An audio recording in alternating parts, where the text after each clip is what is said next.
Welcome to the Purposeful in Life podcast, where our mission is to help individuals and organizations find their purpose so that they may live a life that is fulfilling and inspired in and out of work.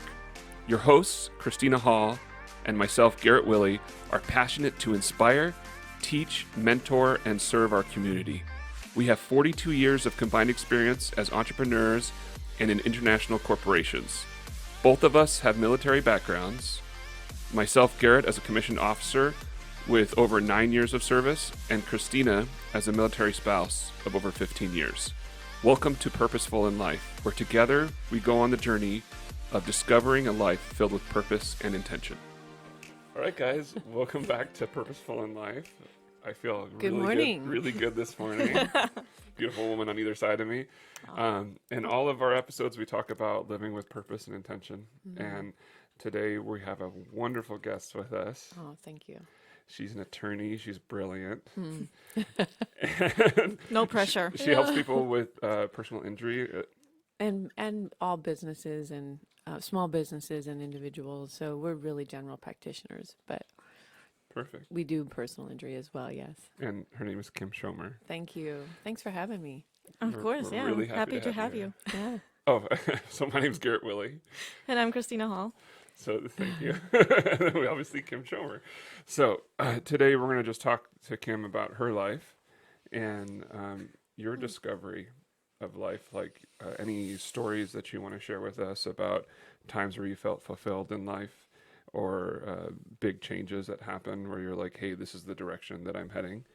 And it's okay to not have like a mission statement with life or whatever, because what's happened in a lot of us growing up or what have you is that there are times, at least for me in my life, when I was younger, it was like really like, you know, as a teenager, I was like really searching for like, why am I here? Right? Yeah. And then you fade away from that in life because you get busy, you know, you have college and then life, work and what have you. But I think it's always still there in the back of our minds. Right? Searching for like, what's the meaning of life? And that's a really deep question. And I think that's... And I think it changes, you know, from the time that you're 16 as it starts to occur, and then when you're 24 and then 29 and 34 and 40 and now I'm just about to turn 51. And I think, you know, one of the questions I read through your questionnaire, and I was thinking, you know, it changes. What's my purpose and what's the reason I get out of bed? Currently, I have a 14 and 12-year-old that are the best thing that ever happened to me. And so I find myself really motivated to provide a great life for them. And what does that mean? What is a great life? It's going to be different for everybody, right? Right. And it's not so that they can have nice sneakers or every electronic, or it's so that they're grounded and they are great contributors to society, and they can take a stand in the world. Yes. And feel confident and capable. That's, you know, as a mom, I feel the exact same thing. Like, it's with my daughter, I feel like I want to prepare her so she's prepared for anything and knows that she can be confident in herself and trust in herself to get through it. And that's all she needs, you know. She doesn't need the answers to everything. Yeah, and also not to live outside in, you know, where I think that the world has really steered us to, the social media, the outside in, what you're supposed to look like, what you're supposed to make, what you're supposed to drive, what are you supposed to do with your lives. You know, that seems really not a great place to start. I mean, you can get information, but to live inside out and to have that kind of stability and confidence and grace, and then also to be at service in the world, which it isn't, and also it's a huge component of feeling fulfilled.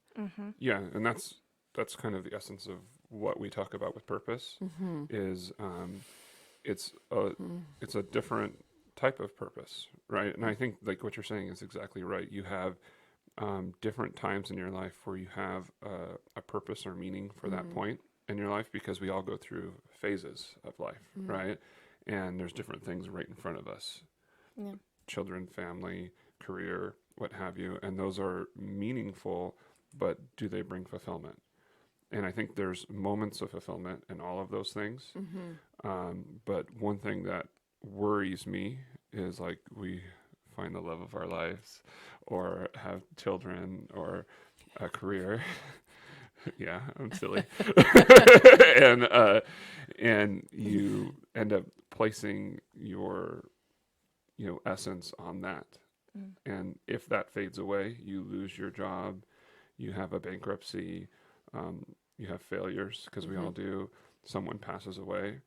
If that's like your meaning or sole purpose in life, then what do you do from there? Sure. Right? Yeah. And so that's why we're here trying to seek like what is the underlying meaning of life for each individual. And it's going to be different for every person. Sure. We all have like things that overlap, because we're all sitting here as like entrepreneurs and business people and have this desire to go outside of ourselves and serve others and grow, right? Not everybody has that. And it hurts us to see other people like that, where they're just like, we talk about like every week how it like disturbs us that people like float through life, because we all have family members and friends and those we care about, and even strangers that it pains us to see that they just get up and go to work and then come home and watch TV, and they're living for Friday, and they're despairing or dreading Monday. And it's like, I'm shaking the whole table because it's like, whoa, guys, there's more to it. I find that faith is important to me, and it helps like with the grounding and being like, okay, if I can find within what I believe and find a service outside of myself within those like values and beliefs, then taking a service outside of that, I can then find fulfillment, And the thing is, like, not everybody's going to be a pastor or a missionary or someone who serves their entire life, like feeding the homeless or hungry or whatever. Like Luana, I look at her and I'm just like, wow, because her whole life is service, and she's going to have a ton of fulfillment. And we have different directions that we want to go. Yeah, I think business. I think each one of us could be at service and in whatever, whomever we may touch. Like for me, it may not be as big as, let's say, for you, but when you, again, in your questionnaire, what's my purpose, or what's my why? I think an underlying theme of my life, while I think what makes me get out of bed every morning may change, I think the underlying theme is really to be the light. And what's that mean to you? Whether it be support or love or kindness or compassion. In my practice, it could be bringing my compassionate heart as well as my expertise and experience to a client, because clearly when they're calling me, they're in some kind of stress or despair, maybe not complete dire straits, but there's some form of strife there, or with my husband, or with my friends, or with my family. And so bringing light, what does that mean? I think of a candle, and if I'm a candle and I'm lit, how can I share that light, whether I'm either just support or reflective or offering my experience, my wisdom, what I practice, to someone else to share and ease and comfort. I have goosebumps from that. Yeah. That's fantastic. Oh, thank you. I love that. Light, and I really like your analogy of the candle. Yes. Because I've heard that before, where they're talking about, having a candle. When you share your light from the candle to someone else's candle or their light, you don't diminish your light. And so many people think that if I give or serve, then I'm not going to have as much for myself, And actually, I think we find that the more we give, the more abundance we have for ourselves. And that pushes the boundaries, obviously, right? Like when you give things that take like energy and finance and what have you, because like for me, I believe sometimes like I'll hear a voice or whatever, like, oh, you need to do this. and listening to that intuition or God, which may be one and the same, I think is essential, because when you don't listen to it, then you have that hounding over your shoulder, or you feel guilt or whatever. When you do listen to it, you're like, okay, I don't know how I'm going to fulfill this, but just taking action, I think is important. And that's the giving of the light or love. But thank you for teaching me. Oh, I've seems heard like the you light already thing. knew it. Well, I didn't know how to articulate it. That's why I was like, what does that mean? But I really like that a lot. Good. Did you have any stories in your life that you saw like some dynamic change where you shifted from one part of your life to another? Yeah, I probably have a couple. Like I said, I think it changes whether I'm a teenager or in my 20s or in my 30s. I think there's benchmark periods, and none of them are happy, but nevertheless an opportunity for growth. And, I think the trick is to view all things that occur to us not as negative or positive, but an opportunity to evolve and to heal some part of ourselves. So I think one of the more recent times in my life was when I was 39. My beloved, dear uncle took his own life, and that was one of the most painful, grief-stricken times in my life, and it really changed the trajectory for me, because I really questioned the purpose of life. And he was like an honorary father to me. He was he introduced me at my wedding. He was very significant, and I respected him greatly. And so it was a real devastating time in my life. And I actually started to study Buddhism, and I really found deep meaning in the philosophies of Buddhism, and it was a source of understanding of suffering, about suffering. And if you know anything about the philosophy of Buddhism, it was really timely, because of the great grief that I felt that he had, and therefore I had, and desiring to move forward, and how do I avoid such pitfalls. He was a surgeon who no longer could be a surgeon because he developed a tremble, and then felt that he had no value. And so it was a great learning time for me.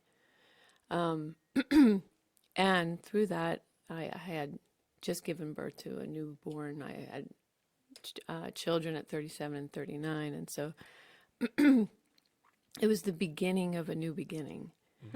And yeah. So you had a loss, a huge loss. Huge loss. Like losing a parent, and then you also had a child at the same time. Yeah, like 2 kids around the same time, yep. right? I was growing boys, and again, I think it really kind of cemented my intention and what I wanted to develop in them, or cause them to feel, not because they were surgeons, because they could no longer do their job, and then therefore feel valued or valuable, or but to know love and know they're loved regardless. And truth be told, I think that this scenario, what occurred with my uncle, I think the desire to be unconditional, so unconditional, of course, with my children, because that was a great gift of understanding, but also to be in life unconditionally. To live life unconditionally? Yeah. Does that mean to just share your life with others and love, regardless of what the reciprocity of that? Yeah, and then also without judgment. I think, I just, there were so many lessons that came from my uncle, and who I thought he was and how little he thought of himself. And I just knew there was a gift in understanding that judgment and self-ridicule and self-doubt is the absolute death of us. And so it was quintessential that I really practice what I want my children to grow up with, as well as for people in my life to feel about me, that I'm there unconditionally, as best as I can. And of course, I get caught up in my own pitfalls of keeping up with the Joneses, or what others have or what I perceive. And again, I think social media is not a very good thing for people, where you have a perception of what's going on for others, and that's what you think you should have for yourself. I think it really begins inside out. I think, And so that's what you're shooting for. I'm shooting for your own life, yeah, as well as hoping to imprint that on your kids' lives as well. And then, of course, yes, and the practice is with them first, but I attempt to do that in my relationships, all relationships that I have. Is there a way that you do that, or because I'm trying to figure out how we would share this, very great wisdom, which is like to share love to the world, but how do we do that in a day-to-day? Well, I think it starts with ourselves. I think we all need our own personal practice, whether it be prayer or meditation. For me, it's a morning meditation, and to ground myself and to have distance from any one thought or self-judgment or ridicule, and to practice compassion for oneself and others. And that's really where I believe it begins to grow, because once you have kindness to yourself and you have kindness to others, there's not a lot of room for judgment or negativity, or right? Yeah, I think people think that being kind to yourself or taking care of yourself first is selfish, and it's not. Because if you don't take care of yourself, you won't be able to take care of others. You won't have that light on your candle to be able to share with others if your light is diminishing because you're not taking the time to, like you said, pray and meditate and go inward and be like, okay, this is where I'm at.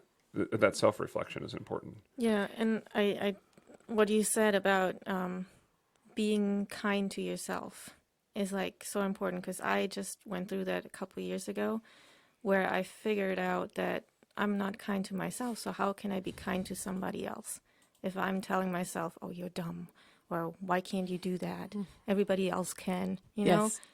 The questions that every one of us has. The critic inside of you. You're yourself, your worst critic. Yeah. Oh my gosh.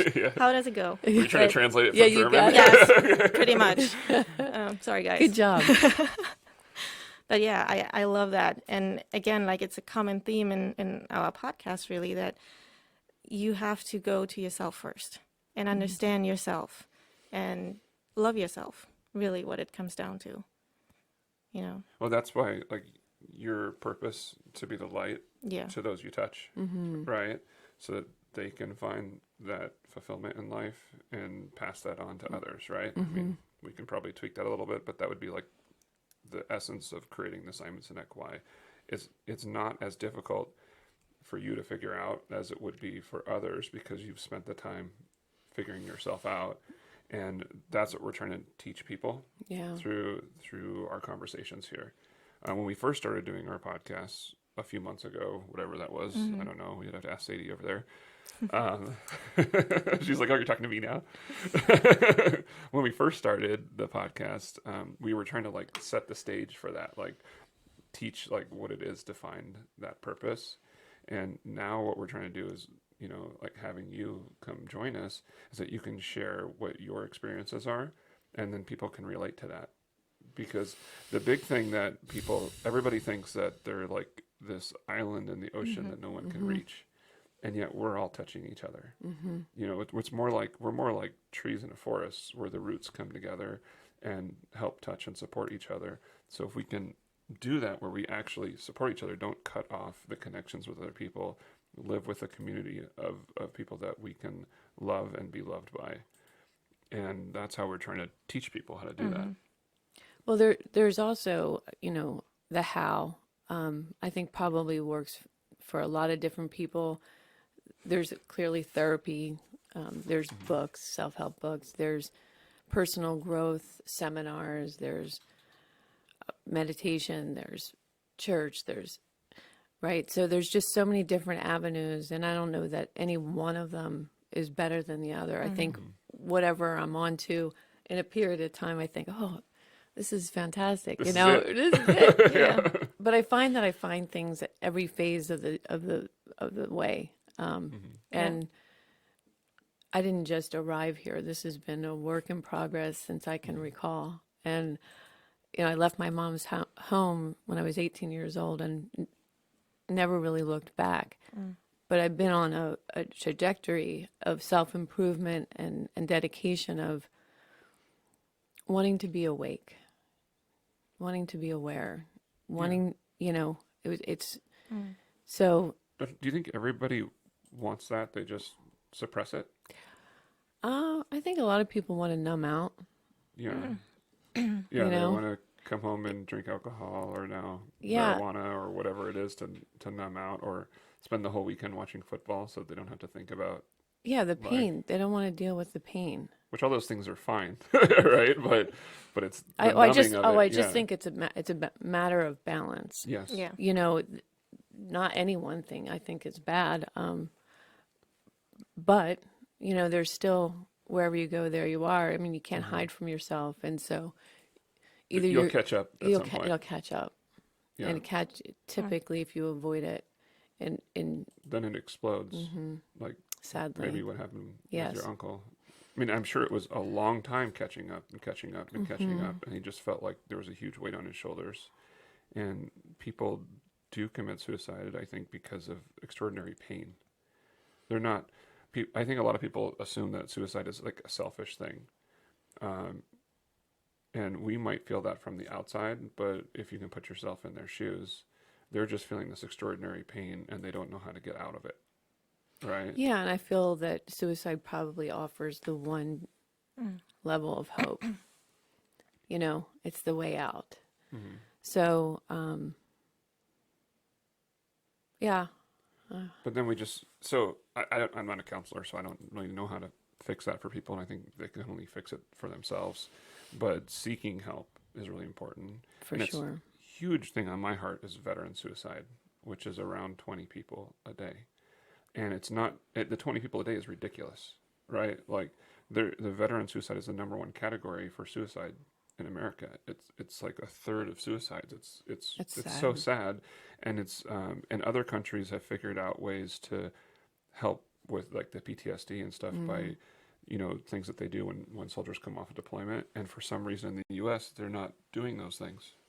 They care about all the training and everything for getting the soldiers, our military over to do their jobs. But when they come back, so that pisses me off to see that we're not taking care of soldiers and finding ways that, like Great Britain, when they come back, they have to do I think it's like a 2 or 3 week adventure type thing. Like the unit goes on like a big hiking trip or whatever, and it's all about decompression. So they're not coming back from high anxiety, high pressure situation to standing in Walmart or Target or whatever and just going, what the hell am I doing here? I still have friends that are out there putting their lives on the line, and then that just like creates this disconnect. Her husband's in the military, so I'm talking about this because we want soldiers like Ryan to be taken care of, and it's not just them, because individuals have trauma, maybe not to that extent, but like if you get in a bad car accident or see someone die or have your abilities taken away, right? How do they deal with that?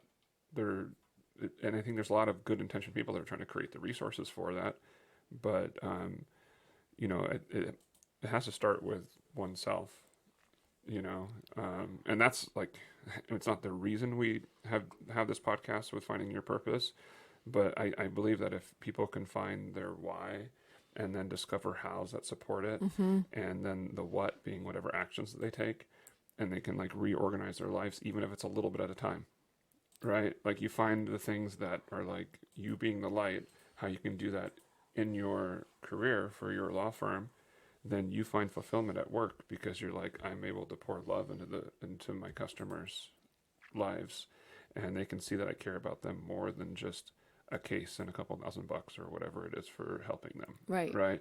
That there is a reciprocity here that I'm serving them, but it's more than just the service. Right. It's more than just the task that you helped them with paperwork and legal stuff. Right. But that you actually care about them. Oh yeah. There has to be heart behind it. Yeah. For me. Mm-hmm. And I think there should be for everybody, but lots of people aren't. You know, there's probably a lot of lawyers or any trade, it doesn't really matter, but they're in their job and they just go to work to do their thing. And then again, they're chasing Friday or the time off. Yeah, there can be a real disconnect. And I just think the 40 plus hours I spend doing my job, my life would feel very empty and I'd be very resentful. So, yeah, I do practice the compassion component. You know, you were mentioning people figuring out their why and then incorporating that a little bit at a time. And it's kind of like, how do you eat an elephant? One bite at a time. You know, it's not this, you can see what result you want to get or where you want to go to. You're not going to get there tomorrow. You just need to do today the one thing to get to the next step, And it doesn't, the mountain is climbable.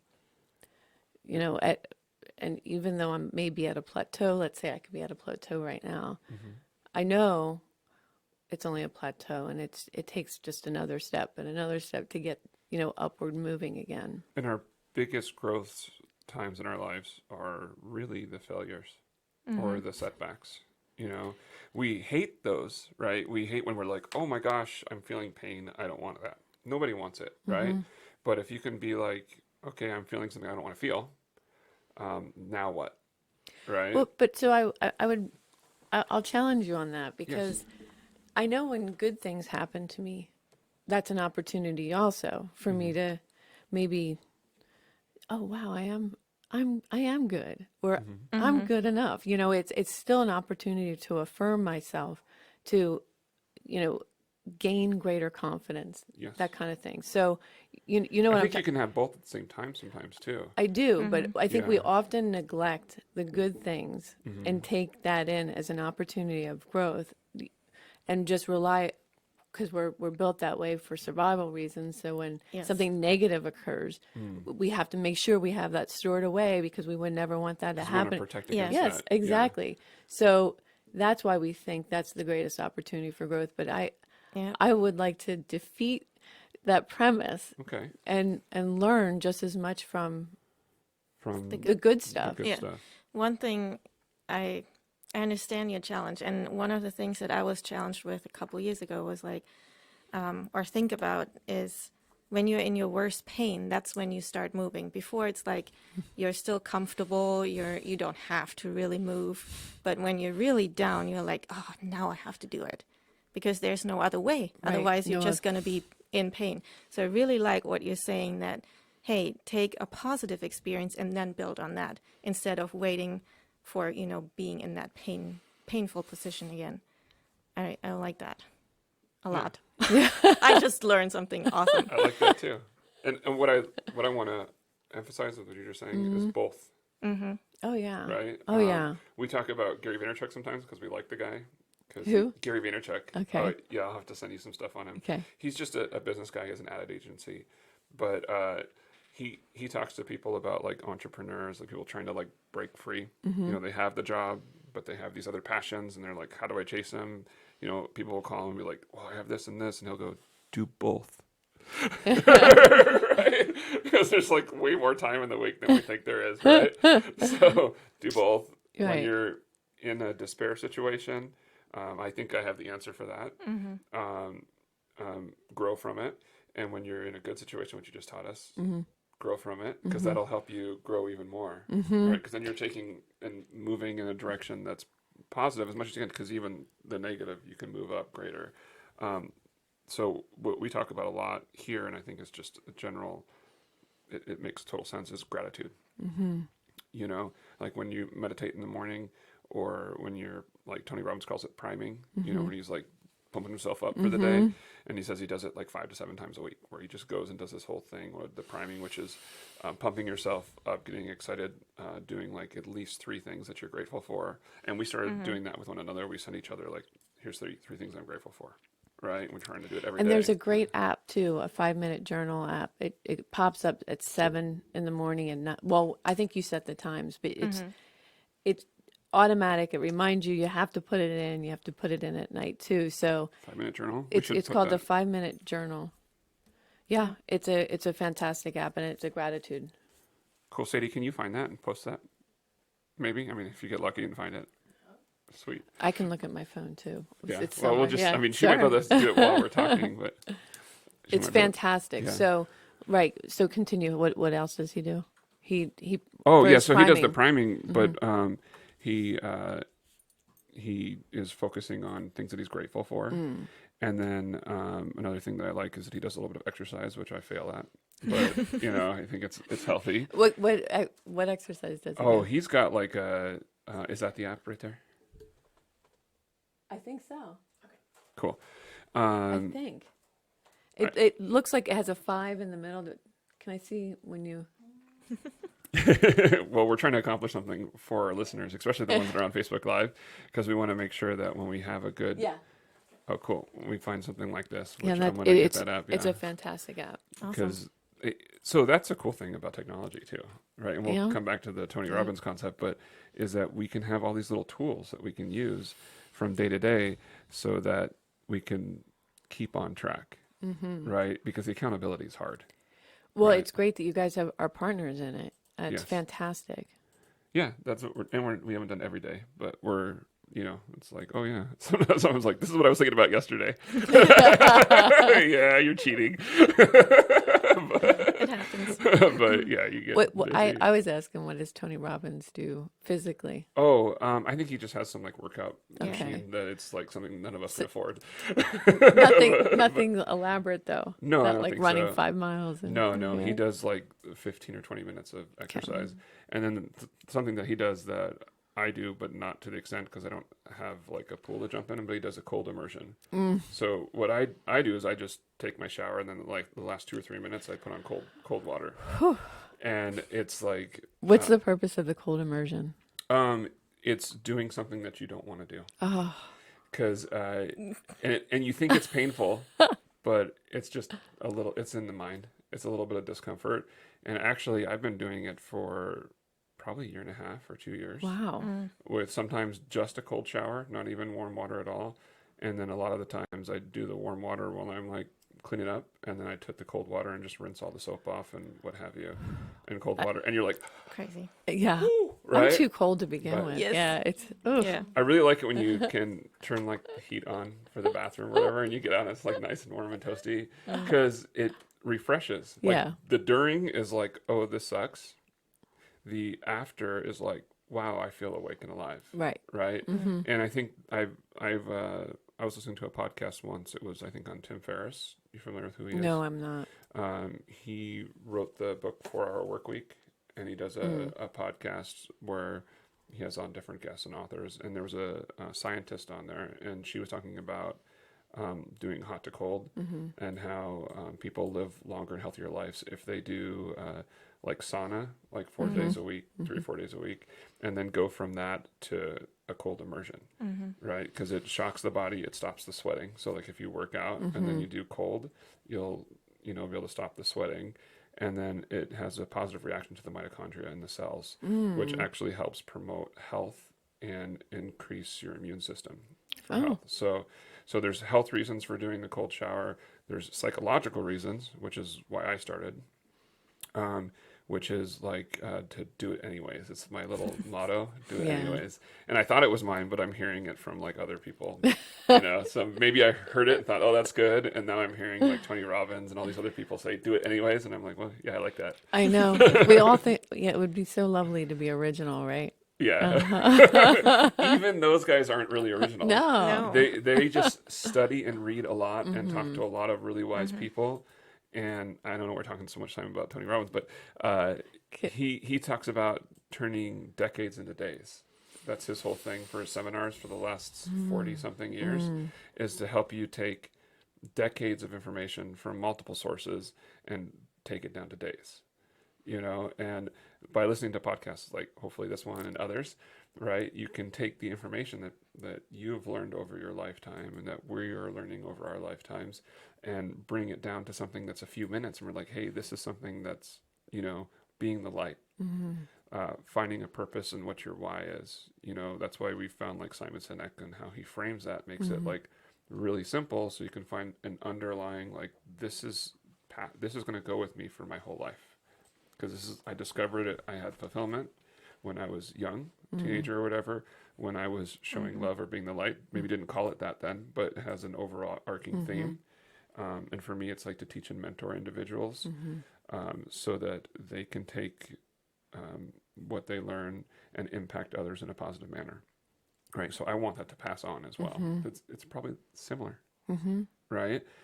It's just what I've noticed in my life is that, wow, I find fulfillment when I see other people's eyes light up. Like, oh, that's it. Yeah. Right.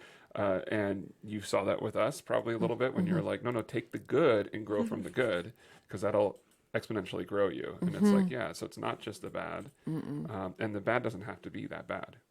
I mean, I've had some setbacks. We had investment property broken into. I lost most of my tools in the last couple of weeks. And just like tax bills, or like, it's like, oh, and it'd be really easy to be like, oh, woe is me. And I'm just like, take the setbacks, the failures, and move through them as quickly as possible. And the how-to is not to add on to the negative, like, why is this happening to me? What does it say about me? What have I done to deserve this? Like the add-ons to the experience itself. It's bad enough, right? Yeah. So it's the thing that happened, and then the story we make up about it, and what we make up about ourselves and the scenario and others. And so it's bad enough that you got your tools ripped off and had to deal with it all. I'm sure insurance, etc. Glad to hear you're moving through it quickly. Oh, yeah. I mean, I can't do anything about it, right? So it's just like, there was a day, like when we had that expo for our networking group that we're all in, we had a business expo, and that day my insurance said, oh, it covers materials, not tools. And I was like, I almost didn't come to the expo even though I had a table, because I was in such the wrong mindset. And then Angela, my girlfriend, was like, what did Kieran say the other day about putting those emotions in a box or a suitcase or whatever, and like setting, I thought I hit you when I hit the thing, setting them outside, setting them down, and then putting something else that you carry with you. And she was like, what are you going to carry with you? Like, this is on my drive, right? Because I had that and a few other things, and I was just like, not happy. I'm like, I can't go into a business situation with that kind of attitude. And so I took confidence, which I normally have a lot of, but I wasn't feeling it in the moment, and gratitude. Because if you're grateful, you can't be like depressed at the same time, right? It's like, if you're like really genuinely grateful, right? If you're really in the moment of gratitude, like we have these friendships and connections that we can share with other people and love on them. We have love in our lives. We have family. We have health. We have the things that we have that we can be grateful for. And maybe that's something that we can encourage the listeners to look into, right? If you can write down, you don't have to try to figure out all the things you're grateful for, but like your 5-minute journal, we're definitely I'm gonna look that up. Yeah, me too. And get that app. But by doing those little things, we can like focus our day on gratitude, and then the other stuff isn't as big of a deal. Oh yeah, and I mean, it can just be 3 simple things like my dog, coffee. I mean, just love her, yeah. Having the opportunity to wake up and sit quietly, the quiet, the change of the seasons, the crispness in the air, Just soak up those and feel good about those things. Yes. But and be in the moment of what you're saying. It's not just to write them down. Yes. Yeah. Yeah, I love that. Yeah. This is fun. This is why we're here. caused you to become a lawyer? What was the interest there? Sadly, I wish I had this inspiring story. You know, I went through undergrad in Rutgers in New Jersey, and excuse me, I really excelled in accounting. And as I'm graduating, I couldn't see myself being an accountant. And I guess it was encouraged. Someone planted a seed in my mind. Just go be an attorney. I'm like, I guess I'll apply to law school. And by the way, I wanted to move west. I had fallen in love with the West Coast when I was 18 years old, and knew I didn't belong in Philly. So I took a year off in between undergrad and law school, and I applied to two law schools, one in San Francisco and one in Seattle. And really, the determinative factor was what I was putting myself through law school. So what was more affordable, Seattle or San Francisco area? And so I ended up here. I've never been in love with the law, but the idea of being able to use my intellect and now experience and bring justice, offer justice on some level, really probably was the underlying reason why law school appealed to me. Again, I really excelled in the area of tax. Numbers are my thing. It's kind of weird because I don't know that I outwardly appear that way or even like operate as a numbers person, but it comes very naturally in school. And my first job out of law school was actually, I was hired my third year of law school at a Big Six accounting firm, then a Big Six accounting firm, and I did tax law, and I hated it. And I found myself in an in-house counsel position about a little more than a year after that first position. And from there, I was 3.5 years or nearly 4 years in-house counsel, and then I had my own law practice ever since. So that's been the trajectory. I don't have what a made compelling you to do reason. Yeah. your business on your own? Was it you and your husband? No, When at the did you time guys I did it on my own, get and together? now we're together. So I guess because being in-house, I learned so many facets of business, and it really I was one of 4 other attorneys, and I've always been entrepreneurial. That's the other thing, is that I just had an independent entrepreneurial spirit, and working for an owner, I really wanted to have my own, be my own boss. So it really wasn't this humongous leap. It was really rather easy for me, to be honest with you, in that regard, to start a business and to run my business. That's been the natural part. The difficult part is doing it all, having so many hats. Yes. Being the lawyer, actually, writing briefs, filing appeals, doing that aspect. Running the business, it hasn't been challenging, but the many varied hats as a small business owner, and now we have 2 paralegals, a legal assistant, so we have staff that we need to consider, and And then it helps you. I think it's important in business to grow because you are employing other people. Because not everybody has that ability to be able to go off on their own. right. Oh, for sure. I mean, I once heard somebody talking about, it's like, they were like, oh, I don't want to hire people that are like better and smarter than me. And they're like, that's exactly who you need to hire. Yeah. Well, then they'll go to business for themselves as soon as I teach them all this stuff. And they're like, no. They'll work for you because they don't want to take the risk on their shoulders that they feel it is to go into business for themselves. So not everybody is really designed to be in business for themselves. And we're not saying that you have to be by finding your purpose in life and creating a why statement. It doesn't mean you have to be an entrepreneur. It just means that find things in your life that find fulfillment, that fit that, being the light, and then implement them into your life wherever you can. And sometimes that might mean, like I said, the Gary Vee thing, do it both. Like you do have that desire that you Yeah. want to start your own business. And if that's the case, do it both. I'm sure you discovered that when you, at least in short term, when you went from working for somebody else to working for yourself, that your income would have been like, and your workload went the other direction. It's like giving up. People, entrepreneur willing to work twice as much for half as much, and that's because people like you and I and Christina here, we would rather have that control over our lives and our futures, and knowing that when you put in the time for a long period of time, and Sadie understands this because here at BD Local, they started their own business. So it's much different than working for like a radio, program where you can go and you get your set pay, where sometimes you're going to do really well and sometimes you're not by being self-employed. So we have to keep that in mind as we're going through business. But as you grow, like you've been doing it, how long have you guys been in practice for? 19 years. 19 years. So as you grow and you get time. that time in, then success comes from time. It doesn't happen overnight. Oh, for sure. And then with growing pains, there's still, you got to pay staff first before yourself. I mean, it doesn't, just because we're 19 years, we certainly have hit our bumps and our struggles. Where you have to come out of pocket to pay into the Yeah, business I mean, to pay that month or so- whatever. Yeah.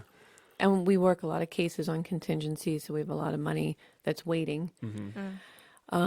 Potentially, it's a risk that we Hopefully. take. Hopefully, right.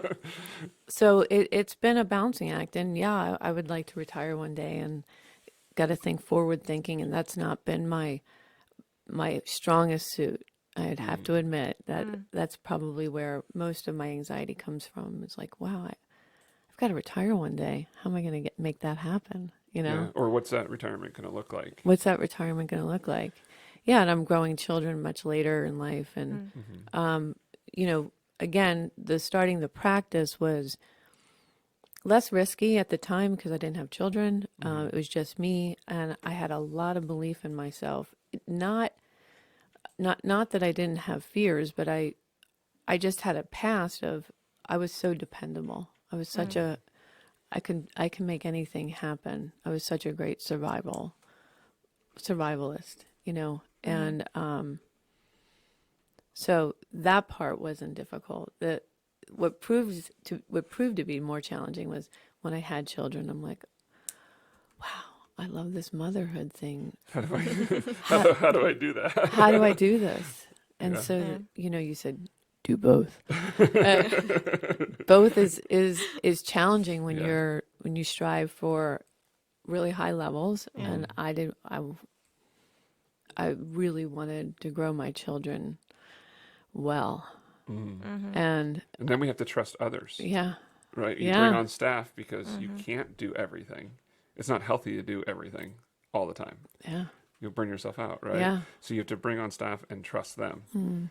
And my mom was asking me once, like, what happens when you train these people to the level of what you want them to do and they just leave? And I'm like, well, what happens if you don't train them?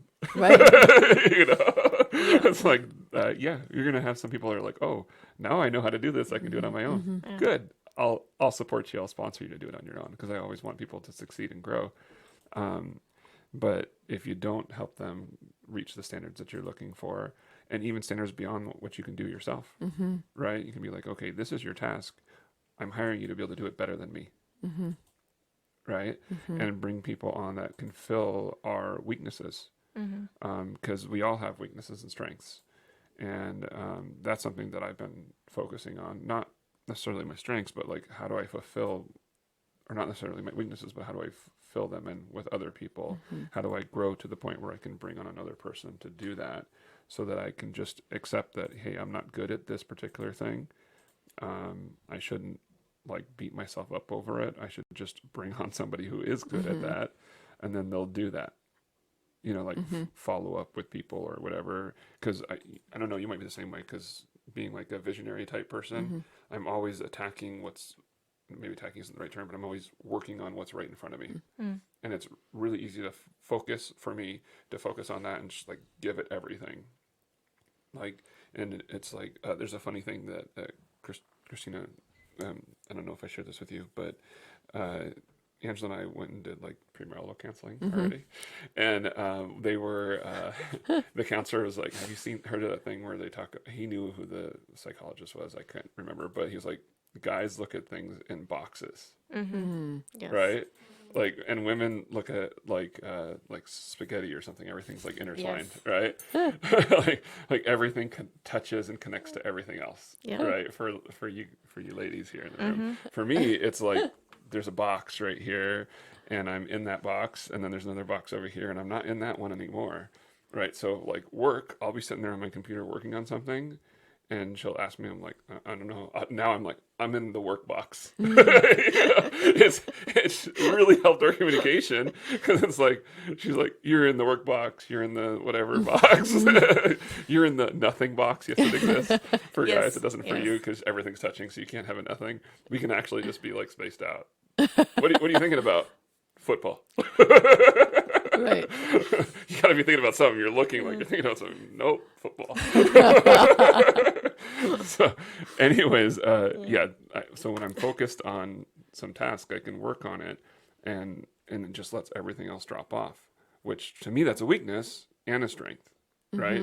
Because everything that's dropped off, now I've missed something that somebody else needs attention, and that's something I've struggled with. I don't know if you guys have an answer for this, but I realize that it's like I can't make all people happy at all times, and I've just kind of grown resolute to it or whatever. It's like it is what it is. You know, if somebody can't be touched because I can't get to them, you know, and I think the solution to that is to be able to grow the business to the point where you can bring on somebody else to help, and that's probably what you had to do to be able to be a mom and focus on that and excel at your business. Which then you have the frustration of the employee too, because you're like, you're not doing. Yeah, what the it's all expectation is. right. It's all a challenge. It's all a challenge. It is. But it's part of the growth and